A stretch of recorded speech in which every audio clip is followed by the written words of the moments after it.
In the spirit of the Tholos Circle, where ancient thinkers gathered to debate the issues of today, this is Tholos Talks. Through deep insight and thought-provoking dialogue, we offer the tools to decode complexity and illuminate the path forward. Welcome back to Tholos Talks. This is episode 7 of Coffee, Trade, and Tech, our ongoing series that explores the intersection of technology, trade, and global business, going beyond the headlines to break down what it really means and how to respond. Before we dive into today's episode, a quick reminder that the Basilinna Institute shares insights beyond this podcast at basilinna.com/insights. Basilinna Advisory provides strategic guidance across business, government relations, and communications. Our team of well-connected experts bring a deep understanding of global dynamics and the strategic expertise needed to keep you competitive in today's ever-changing world order. Our work spans biodiversity and nature financing, culture and heritage, financial services, health, and of course, technology, trade, and more. If you're looking for strategic support in any of these areas, or for insights that go beyond the headlines, please reach out to me at jake.jennings@basilinna.com. Now let's dive in. I'm very excited to welcome Caitlin Fennessy, Vice President and Chief Knowledge Officer at the IAPP. Caitlin has been at the center of some of the most consequential developments in international data flows over the past decade. She directed the EU-US Privacy Shield and Safe Harbor negotiations at the U.S. Department of Commerce, which underpins trillions of dollars in transatlantic trade, and now leads the global research and knowledge strategy at IAPP. Today, we'll take a deep dive into the future of global privacy frameworks, the US-EU data privacy framework, the intersection of AI and privacy governance, and what it all means to businesses navigating this increasingly complex landscape. First of all, Caitlin, welcome to the podcast. We're so happy that you joined us today. Thank you so much, Jake. Really excited to be here. Well, before we jump into the big decision, well, almost a big decision recently in the EU on Privacy Shield, let's start with your journey. How did you go from Capitol Hill to the Department of Commerce, now to IAPP? Where did the idea of I want to do global privacy policy come from? Yeah, thanks so much for asking. I would say that most colleagues in our space who started around the time that I did, I started in the field in 2009. I did not go into it intentionally. We very luckily fell into this field, and I give all credit to my longtime mentor and friend, Kristen Jency. Kristen was a director at the U.S. International Trade Administration at the Department of Commerce. I was a presidential management fellow, and I applied to a couple of trade-focused roles in the Department of Commerce. She picked up my resume, and I like to say she gave me that one word of advice, much like what was given to Ben Braddock in the movie The Graduate. Only her word was privacy, and she promised me in 2009 that privacy would be big. And she was right, and it really was in a moment before it was. I would say within a year of joining the Department of Commerce, her impressions there really played out. It became a big policy issue for the Obama White House. And then, of course, we had Snowden and the disruptions around global data flows that I know you're excited to talk about today. So I spent 10 years very happily working for Kristen, with Kristen, at the Department of Commerce on privacy and data transfer policy issues before transitioning. And during that time, as you mentioned, I led the Privacy Shield program as its director. I want to make clear that in terms of the negotiations, while I was, for much of that, the lead career staffer, I had the pleasure of working for some brilliant political leaders leading those negotiations.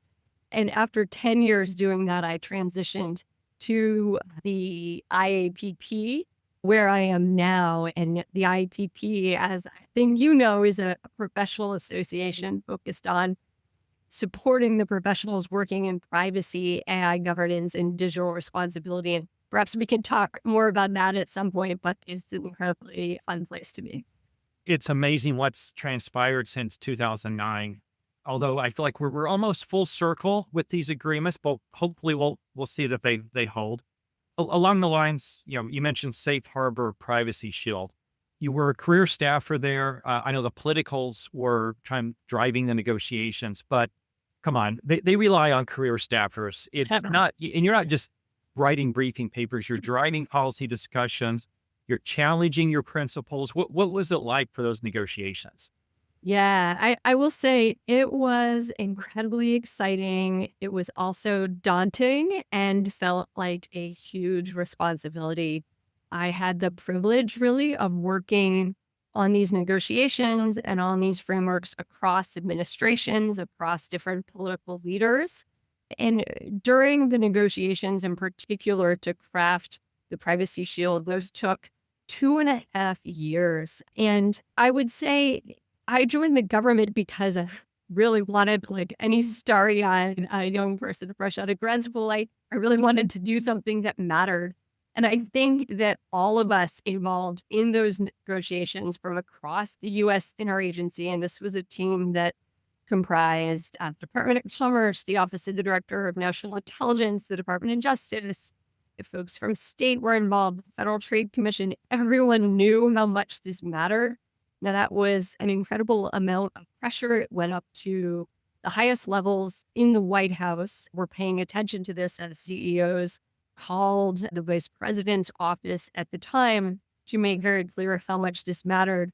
But I would say they remained challenging negotiations, even recognizing how important they were. And that was because even though I think the leaders on both the US and EU side had a shared goal and recognized that reaching an agreement was good for privacy and good for all of our global businesses on both sides of the Atlantic.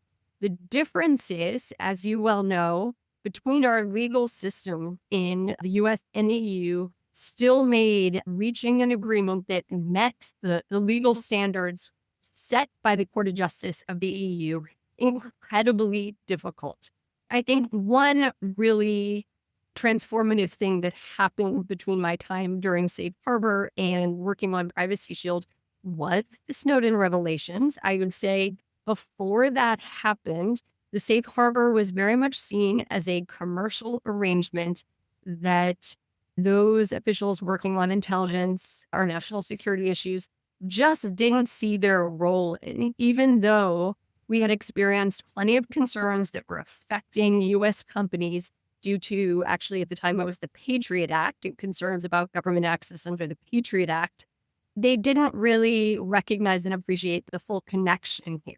Snowden made that connection very obvious and very pressing. And so it really brought our colleagues from the intelligence and national security sphere to the table, very interested in doing whatever they could to support and advance those negotiations. And we can perhaps talk at some point about the next framework, the data privacy framework, but wanting to do whatever they could to support the negotiations and reach an agreement. And so Privacy Shield for the first time really tackled the government and access issues head on.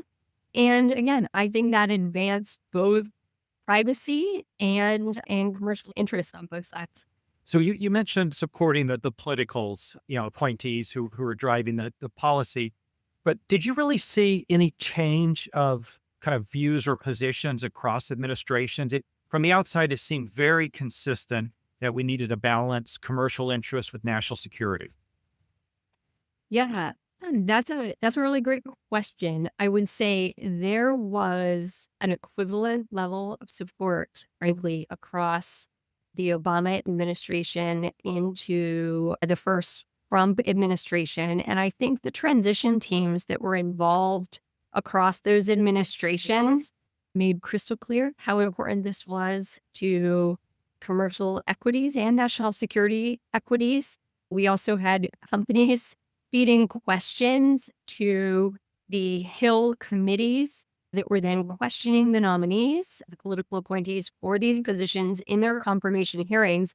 The result of that was that when the first Trump administration came into power, Wilbur Ross was the Commerce Secretary, as you might recall.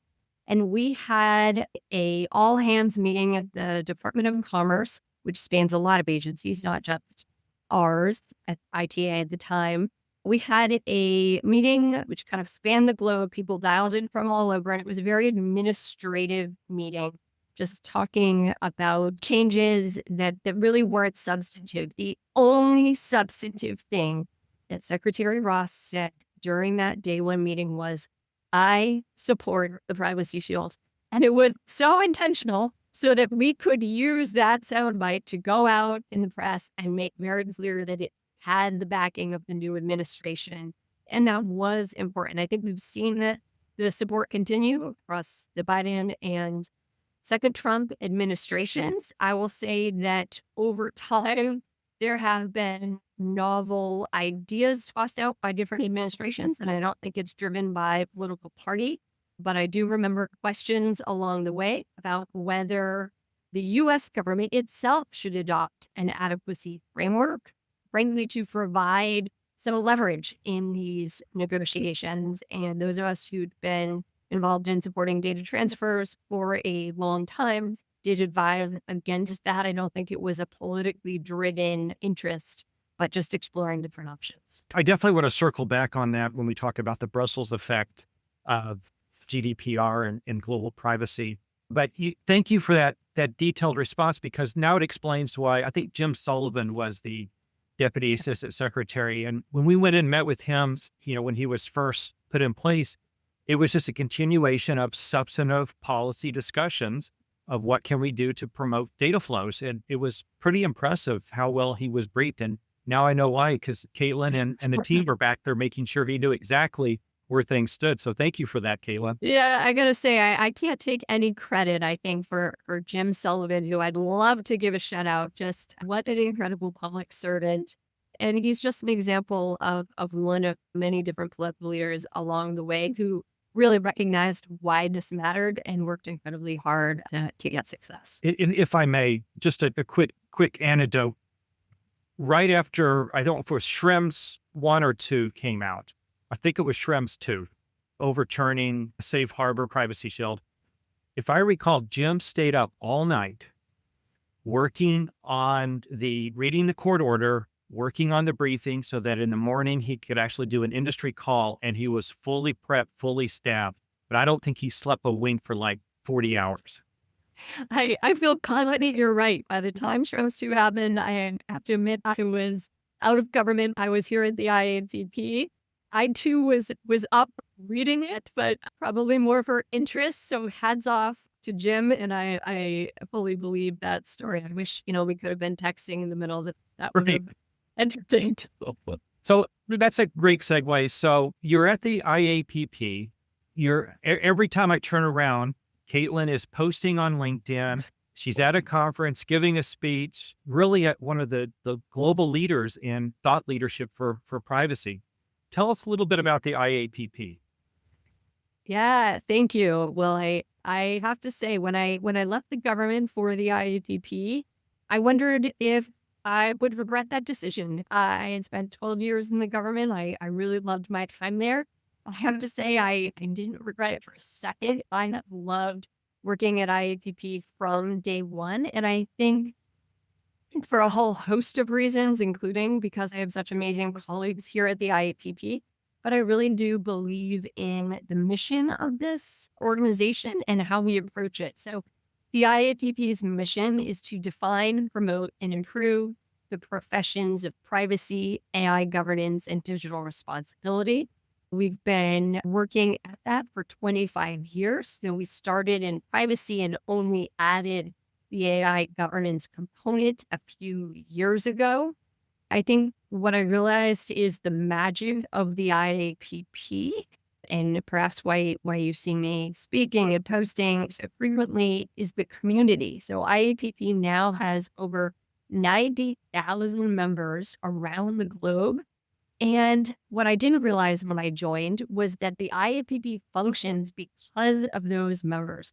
We are not setting standards. We are not setting best practices. we are reflecting the best practices of that community. And we're only successful in doing it on a global scale because they're global. So IAPP has thousands of volunteers on which we rely every year to write articles for us, to speak at our 10 events that we host globally around the world, to lead our knowledge net chapters, which we have in over 100 countries around the world, to serve on our advisory boards, which steer our training, our certification. Really, everything that we do for the community is driven by the community. So that's a lot of fun. It means that I get to engage on them, whether it's on LinkedIn, or much more fun when I get to see everyone at events that we run. So I'm really enjoying it. So you mentioned, two things: 90,000 members, which I cannot imagine trying to manage that diverse set of companies and professionals. And you mentioned certifications. Kind of what role does IPAA play? Are you mainly focused on, sharing best practices, raising issues up for discussions? Do you engage in advocacy? Expand a little bit about your core mission. Absolutely. So IAPP is policy neutral and always has been. We are a nonprofit association. So in that vein, we do everything to support the professionals who are doing the work on a daily basis. We firmly believe that you can't do privacy, you can't do AI governance within organizations unless you have knowledgeable professionals. So we support them in gaining that knowledge in a whole host of ways through our newsletters. We publish daily to all 90,000, and actually even more, because you can sign up to our newsletters for free, even without being a member. We do research. We have training in AI governance and in privacy. The privacy comes in different flavors tied to different laws around the world, as well as operational privacy, our certified information privacy manager, and those in more technical role, our certified information privacy technologist. And then we pair the trainings with certifications, which they are professional certifications. So we build those certifications in line with ISO standards based on job task analyses of the professionals in the market and what they need to know to do their jobs effectively. And now you've, as I was saying, you kind of transitioned or more expanded into AI governance as well. Yeah, absolutely. So more than a few years ago now, we realized that the privacy professionals that we served were often the first being called to the table by CEOs and boards of directors to help them figure out this, at the time, AI governance thing. How do you approach implementation of AI in your organization? What are the risks? What are the opportunities? What are the guardrails that are needed around it? And so when we first jumped into the AI governance space, it was from a research and news perspective, but we quickly realized, and our board pushed us to develop training and certification. So we released the AI governance professional training and paired certification. And actually, in the first year, and we formally updated our mission to broaden it to AI governance, but also really digital responsibility encompassing cybersecurity law. We follow and cover online safety, even issues like IP and national security when they intersect with privacy issues. But in the first year of launching the AI governance professional certification, we had over 10,000 professionals sign up for training. We have now put more than 13,000, I believe, through training.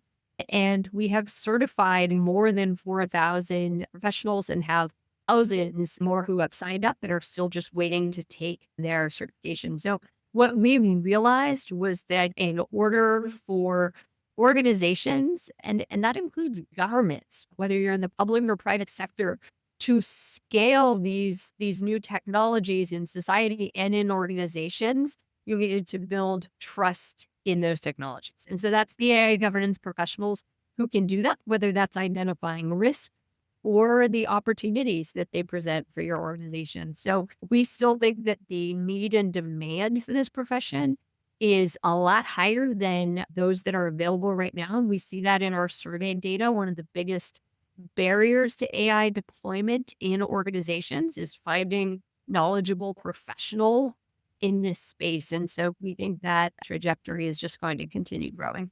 It's one of the first times I've seen an organization get well ahead of the laws and regulations coming down, because I think everybody is using AI. And then the question is, to what extent and how are they using it and what are their processes? Yeah, I think it's a great point. And I think sometimes there's this misperception that this is all about compliance.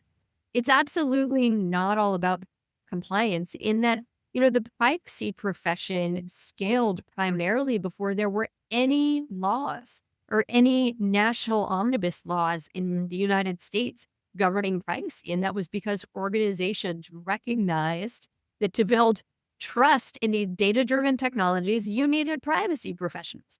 And so I think we're going to see the same trajectory with the deployment and adoption of AI technologies. If you want to realize the benefits of those, you're going to put in place AI governance professionals. And sure, there will be compliance pieces of this to figure out. Certainly better if you have your programs in place before you have to add those compliance requirements on top. But I don't think that's the primary driver. No, that's interesting, because typically, I hear compliance. I think I have to comply with some regulation or law. In fact, a lot of organizations put in place business practices where they don't want you putting, the company's personal information into the cloud, onto an unsecure AI system. So they have their business rules. And then how are the compliance programs internally, ensuring that they are adhering to the business processing rules? Yeah, absolutely. I think the deployment and the adoption of AI right now is a board imperative. And it is knowledgeable professionals like those who have gone through our training and certification who are helping organizations figure out how to do that in a way that is advantageous to the organization and won't be something that puts either their business or their data at risk. Even a due diligence list of what do I need to look for before I select my AI that I want to use for my business. Absolutely. Absolutely. So I guess circling back to the US EU privacy framework, is it fair to say that we're going to have a Schrems 3? We just don't know if the Schrems 3 is going to uphold the latest and greatest with the privacy framework and the presidential executive order from a few years ago? Or are we back to, if it fails to, maybe GDPR needs to be reexamined? Yeah, so I would say that, as you know, we just had a decision from the lower court, the general court in the EU, that absolutely affirmed the adequacy of the EU-US data privacy framework. I think that was a surprise that they were so adamantly in support of the European Commission's finding in that regard. We had yet to see a high European court put such a stamp of approval on the data transfer framework. That said, to your point, this is not the end of the line. This time it's not Backshot was bringing the case, of course, but we do expect an appeal of that decision to the EU's highest court. Now, the timeline for that to play out, I think experts are estimating about 18 months before we see a follow-on decision in that. So the case we just saw was a point-in-time decision about the European Commission's adequacy decision because it was a request for annulment. So the court had to look at the decision that the European Commission made at the time they made it, and not anything that had transpired since. So there had been question marks around whether they would look at developments under this administration, such as the firing of Democratic members of the Privacy and Civil Liberties Oversight Board or the Democratic commissioners on the Federal Trade Commission. The court was very clear that it was not looking at those developments and that it was on the European Commission's docket as part of the annual or periodic review cycle of the framework to be assessing the continuation of the adequacy of the framework. However, my understanding is the Court of Justice of the EU, following the expected appeal, could look more broadly. They have discretion to decide whether they're going to examine what has transpired since. So I think the fact that the Federal Trade Commission independence, frankly, is before the Supreme Court now, related to the firing of FTC Commissioner Slaughter, could have an impact depending on where the Supreme Court comes out in its final decision on that case, could potentially have an impact in this case. It's not a given either way, but it's something that I think people are watching. So assuming the experts are right, we've got roughly 18 months status quo until the European Court of Justice reviews it. When is the next European Commission adequacy review? That's a great question. So under prior frameworks, it was an annual review. Now I believe the language is periodic, and I do not think we have been told the timeline of the next review. So that's definitely something we all should be watching for. Absolutely. I think, though, as we watch that, I think it's important, of course, to recognize that this is a unique geopolitical moment. There's a lot happening on the global stage. And I think it has been clear that the European Commission and the United States have a shared interest in the success of this framework. And from the statements we've seen out of EU officials over the past 6+ months, it does seem clear that they are not eager to overturn this arrangement. I think there's also a recognition that the U.S.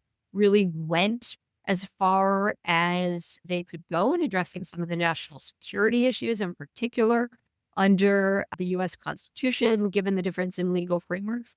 So I think there's a big question mark around what would happen if this framework were overturned, and whether the U.S. government would have an interest or an ability to craft something else. Yeah, that was my sense in working with the White House when they were working on the executive order. Was this is as far as both the legal and then the national security teams could really go in order to address, adequacy and proportionality.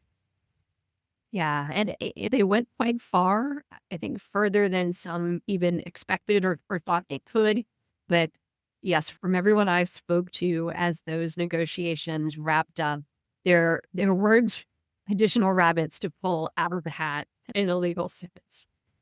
So you mentioned 90,000 members of IAPP. Is it your sense most, if not all, of the small businesses in the U.S. are aware of the risk on transatlantic data flows and privacy?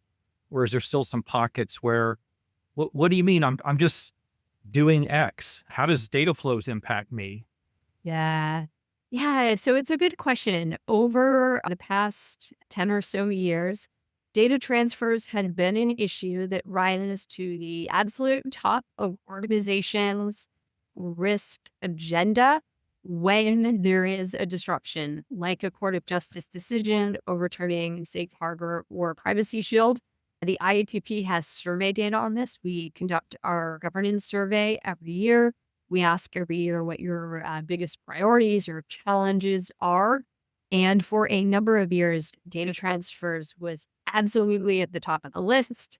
I mentioned before joining, I was well aware that the CEO class was calling the White House and that the president knew the words privacy shield. So this has always been big when there's a problem. What we have seen since the data privacy framework was adopted is that it absolutely fell off the radar or priority lists for most boards and CEOs and dropped down. And right now that is still where it is. I would say the number of experts who follow these issues has grown. So when we have an event and we talk about these, a lot of people still show up. Very good branding. It's interesting. It's political. It's impactful, but it is not a board agenda item right now. And I think, having it below the surface is a good thing for international trade, but this is not a huge area of concern right now. What we do see bubbling up right now is related though. So since the GDPR came into effect, the adequacy approach that the Europeans have taken has been replicated around the world. So there are dozens and dozens of governments around the world with adequacy capabilities. There are also quite a few different forms of model contracts, different transfer mechanisms. And so now what we're hearing from senior leaders in the privacy field is that it is this complexity, the fact that there are so many different restrictions, so many different models for transfers, that is creating huge headaches for them. It's not a barrier such that they are having to stop offering services or doing business in a market. We did see that after trends too. Right now, it is just big challenge that they want help solve. So you mentioned earlier, kind of was a debate, maybe not fully engaged, but using adequacy as trade leverage. I think a few have coined the term, I would say Professor Bradford, the Brussels effect, where countries are just simply copying and pasting and now saying, I have the right for adequacy. Unless you do X, I'm gonna ding you. Is that playing out? And I guess, is there some way where if two countries have adequacy between themselves, can that adequacy then be extended to a third party so that we don't have this spaghetti ball, if you will, of adequacy agreements? Yeah, it's a great question. There's a ton of answers to that question. We have seen mutual adequacy arrangements. Agreed. We have also seen some countries just copy and paste or basically grandfather the Europeans' adequacy list. The vast majority of countries with adequacy capabilities have not implemented them. So they have it on the books, but there are no restrictions in practice. But there are enough different lists and different contracts and risks that there will be additional restrictions that companies are having to think very carefully about how they approach the localization or globalization of their programs and their data flows. I'll give a shout out to my colleague Joe Jones, who's created some incredible infographics that are clickable, and you can see all of these different mechanisms and transfer contracts. They're on our website and accessible if you're interested. It's complex. The World Bank just published a report, and I think the question mark is what do we do about it? All these laws are on the books right now. The US government has been working with Canada and Japan and Australia and others for many years to build and grow. In the UK now, the global cross-border privacy rules system, envisioning a global mutual recognition framework. There's a lot of efforts to fix this. Unfortunately, I think, again, driven in part by geopolitics, but also economic interests. Right now, instead of figuring out how to make it possible for all the information to flow, we're seeing an increased push for digital and data sovereignty. And so the biggest companies are able to offer sovereign solutions where they do localize data and data centers and digital processing in a particular market. The challenge is an option that is really only available to either local players or the biggest players. And so it does not help mid-size or smaller companies scale globally. And that's a problem, I think, for trade and just for global communications. Yeah, I think USTR flagged some of those issues in their annual National Trade Estimate Report, predominantly in Europe for government procurement. I think France was one of the countries that was flagged. So if you're a small player international, are you exclusively forced out of that market? Yeah, we're seeing that as a growing trend, but I would say that it is not just in Europe. Certainly, some of the places you called out are places we've seen it increase over the years. But even the United States has new restrictions now on transfers of sensitive and data concerning military personnel to countries of concern. So I think the increasing interconnection between national security issues and data transfers is also part of the driver of some of these challenges. I think even the war in Ukraine has shed light on the importance of having your own technical capabilities and systems. And so I don't mean to suggest there's a right or wrong answer here, but digital and data sovereignty is an area of growing interest. Yeah, we worked on the DOJ sensitive data export rules. I think you mentioned, and I remember a lot of the discussion and was surprised of how do you do blind pharmaceutical trials if you can't share data and some of these restrictions because you have to have a global approach in order to get the best results and know the efficacy of a particular drug. Yeah, clinical trials has been an area of challenge since safe harbor days, and one that I think is a great exemplar because everyone agrees that that data should move. We have a shared interest in advancing those trials, and yet that the regulatory hurdles and burdens can be a big deal. So I want to kind of combine two issues: AI privacy and ad tech and privacy. One of the assumptions is if I receive consent from a customer for their personal data, then depending on my terms of service, I can use that data how I set it forth. And you see that rolling up into ad tech, cross tracking of apps information, and now with AI adding on different agents to your AI, and whether it's your inbox and consent. Are you starting to see a growing trend of either how our privacy professionals or governments grappling with this? All right, I've given consent, but what do you mean that's what you're doing with my data? Yeah, so I think two different developments, the increased focus on AI and interest in AI, as well as the increased focus on kids and kids safety online, are really driving forward new approaches to these issues. So when we think about ad tech, we've seen a lot of age appropriate design codes and other kids protections that either outright prohibit targeted advertising and profiling or come pretty close to that.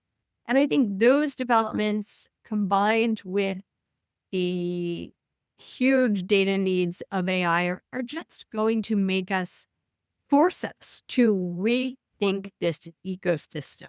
And I do think we're going to see dramatic shifts, really an upending of the ad tech ecosystem in the next few years.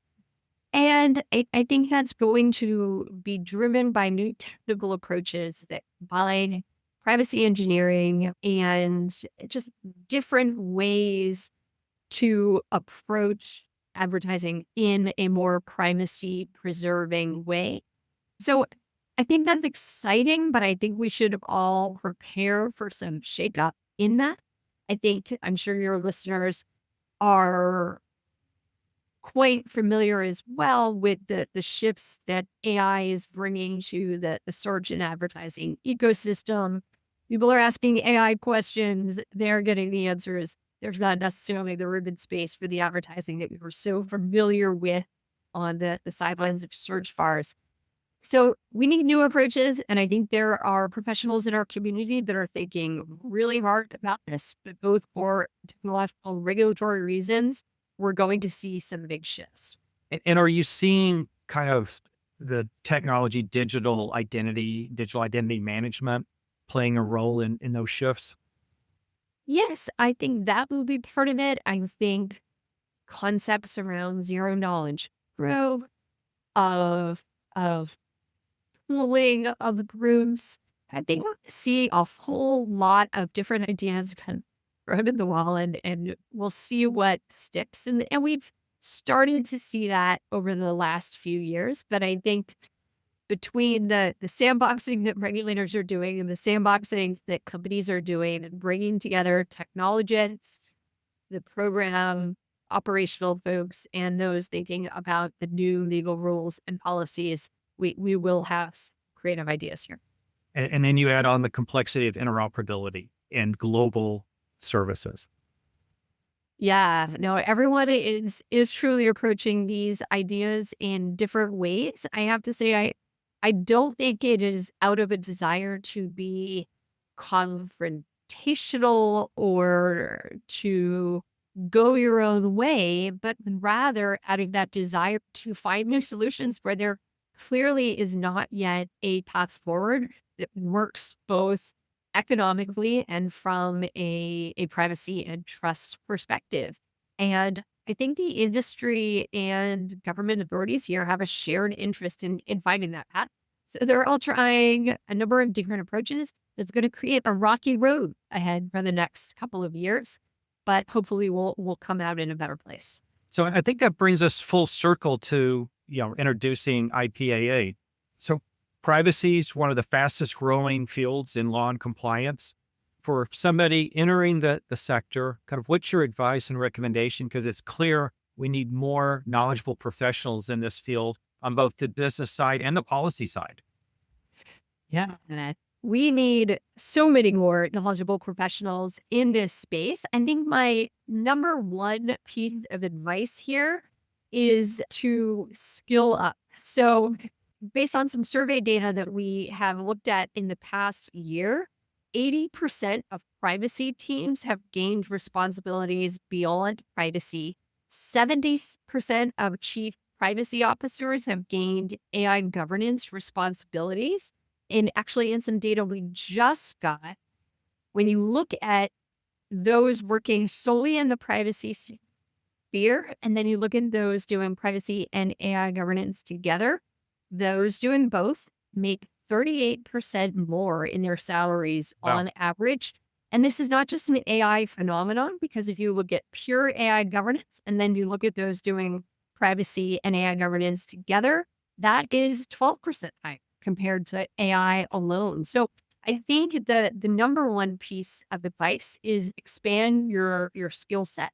And then paired with that, get to know your colleagues. We are not unicorns who truly can do everything across these domains.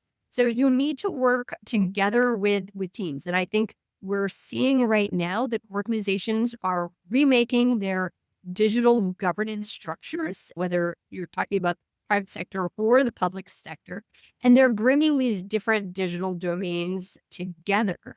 And so whether that is in a single person or in cross-functional teams or committees, I think having fluency across the domains will be key. And just kind of adding on to that, my personal experience, originally the chief privacy officer, their responsibility was to sign the annual compliance form, for the SEC and again, compliance. But more and more you see it answering the question of how should we be managing our customers' data or our data in order to protect and promote trust in the service we're offering. Yeah. And I think that does, as you said, bring us full circle. This is not just about regulation and compliance. I think those leading businesses and professionals in this space understand that it is about customer trust, and that is individual trust, but also the trust of your business partners who want to be sure that the data and business that they're doing with you will be protected. It will not create any risk factors for them. So kind of looking ahead for the next 3 to 5 years, pulling out, Caitlin's crystal ball or multiple crystal balls, kind of what do you see that the top issues are? Is it could be focused on AI and the evolution of ad tech, or what's the next big issue around the corner coming down? Yeah, I do think over the next couple of years, we will continue to see an uptick in pushes for digital sovereignty. I'd say that would be number one. And I don't just mean data localization. I mean governments wanting some control of homegrown technical and communications capabilities. I think we will see governments and businesses remake their digital governance structures. We really did have risk and governance structures built for an industrial, not a digital age. And so I think we are and will continue to see those new structures solidify. And if we're going to see a simplification, we see right now a push in Europe and the United States and elsewhere for a simplification of digital rule books. And I think what this will mean in practice is figuring out how they all work together so that there are conflicts across sectors or domains or regulators those conversations are beginning, but there's a long way to go there. So that is something we're watching for. Yeah, we're a far cry from the kind of one of the old issues is you need to retain your data for law enforcement for 5 years, but you need to shred it in 3 years for privacy protection. So, which law do you want me to violate? Remember, There you go. We've made progress. we've So made long way to progress. go. So finally, if you've got, Taylor, if you had one piece of advice for business leaders navigating this complex, often hidden global privacy landscape, what is it? That's a big one. So I would say I would recommend that you recognize the centrality of data to where your business is headed and think about the governance structures that you put around it, both from an opportunity and a risk mitigation perspective. Both are central to your business, and recognizing the importance is key. Caitlin, I really want to thank you for your time in really diving deep into these complex issues. You've really given us a clear view into just how complex and consequential global privacy frameworks have become and catching businesses off guard. For our listeners, this conversation is a reminder that data protection is no longer just a compliance box to check. It's a strategic business issue tied directly to trade, technology, and global competitiveness. That's all for today's episode of Tholos Talks. I'm Jake Jennings, and we'll be back soon with more conversations at the intersection of technology, trade, and global businesses. Caitlin, thanks again. Thank you so much for having me, Jane. Thank you for listening to Tholos Talks, a series by the Basilinna Institute.